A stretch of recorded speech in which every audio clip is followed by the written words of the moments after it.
বড় বড় চেম্বার কাটা শুরু হলো। বড় বড়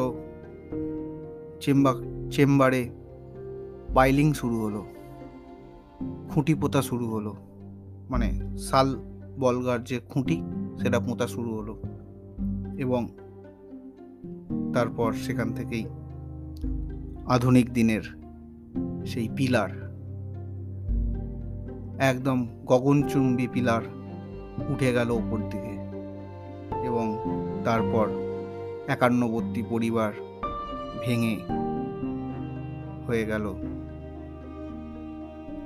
স্মল ফ্যামিলি, ছোট্ট পরিবার, যেখানে আমি, তুমি আর আমাদের সেই পোষ্যটা, আর সেই ছোট্ট ঠাকুমা, আমার প্রিয় ঠাকুমা, মানে আমার ঠাকুমা নয়, মানে যারা সেখানে গল্প করতো, যাদের বাড়ির সেই ঠাকুমার কথা বলেছিলাম, যে সব কিছু পশার সাজিয়ে রোদ্দুরে দিত আর বসে বসে গল্পের সূত্রধর হতো। সেই ঠাকুমা বিদেশে চলে গেছে তার মেয়ের কাছে। আর সেই প্রথমেই বললাম একটা মেয়ের গল্প, সেই মেয়েটার নাম হলো মিলি। সেই মিলি এখন কত বড় তা আমার জানা নেই। যাই হোক, এখান থেকেই, এই ঘটনা থেকেই আমার কয়েকটা লাইনের বিস্তার ঘটেছে আমার খাতার মধ্যে। সেটাই একটু আপনাদের কাছে পাঠ করি। অনেকদিন পর এই কবিতাটা নিয়ে বসলাম। সত্যি আজকে একটু মানে মনটা একটু ভারাক্রান্ত আমার হয়ে গেল। জানি না আপনাদের কীরকম লাগলো। যাই হোক, চলুন আগে পাঠটা করি। মানে যেটা লিখেছিলাম, সেই ছোট বয়সে লিখিনি, এটা সেই অভিজ্ঞতাটা নিয়েই আমি লিখেছি হচ্ছে পরবর্তী ক্ষেত্রে।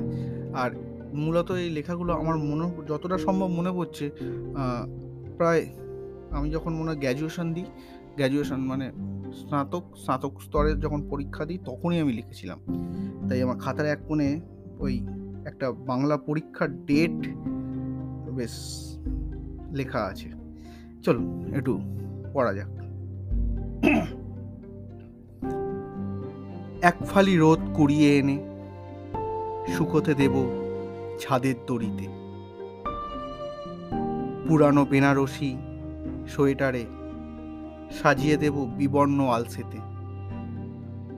আচারের বয়ামগুলো রাখবো এক কোণে, শুকনো লঙ্কা, আম, কাসুন্দি আর পাকা আমড়ার গন্ধে চোর আসবে কাঠবেড়ালি, ছোট্ট মিলি। এক ফালি রোদ কুড়িয়ে এনে ফিরিয়ে দেব তোমার মনে, স্বপ্নের ভোর ব্যাংকের টাকায় সুদে হারিয়ে গেলে ছেলেবেলায়। পড়বে কি মনে নেই ছাত্রী যে আচারের বয়াম, কাঠবিড়ালিও নেই, 6 তলা ফ্ল্যাটে মিলিও নেই, ভাড়া বসিয়ে বিদেশে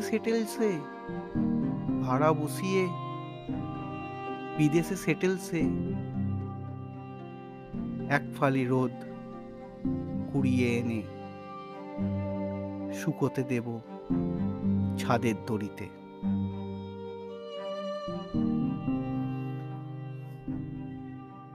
সত্যি আজ মনটা বড্ডই ভারাক্রান্ত হয়ে গেল। কারণ আমার বিষয়বস্তু বা এই যে অভিজ্ঞতাগুলো নির্বাচন এতই মর্মগ্রাহী হয়ে যাচ্ছে আমার নিজের কাছেই, তো আপনাদের সঙ্গে একটু ভাগ করছিলাম, এই আর কি।